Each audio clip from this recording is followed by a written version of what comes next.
లేదని చెప్పు దినంలో రాకమునిపే నీ సృష్టికర్త అని యెహోవాను స్మరణకు తెచ్చుకో.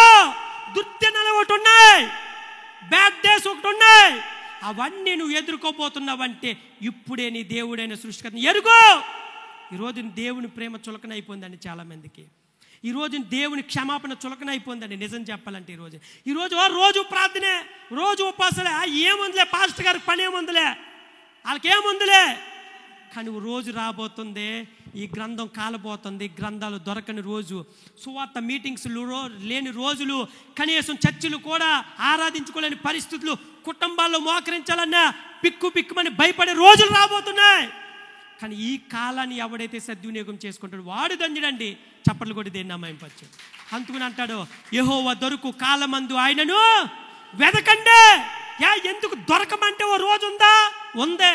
దొరకని కాలం ఆ రోజు నీది కాదు, ఈ రోజు నీది. హల్లెలూయా, హల్లెలూయా.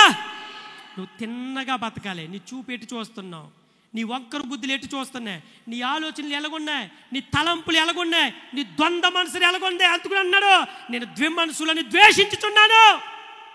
రెండు మనసులు కలిగి బతుకుతున్నావా? ద్విమనసు బతుకుతున్నావా?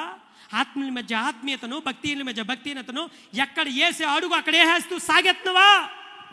నీ జీవితంలో దేవుడు తిన్నని స్ట్రైట్నెస్ చూడాలనుకుంటున్నాడు. ఖర్జూరపు చెట్టు నీకు నేర్పేస్తుంది, తిన్నగా ఎదుగుతుందంట. అది వంకర డింకగా ఎదగదో. నీ ఆత్మీయ జీవితంలో స్ట్రైట్ ఫార్వర్డ్ ఉండాలి. దేవునికి నీకు సత్సంబంధం ఉండాలి, స్ట్రైట్గా ఉండాలి. హల్లెలూయా. తర్వాత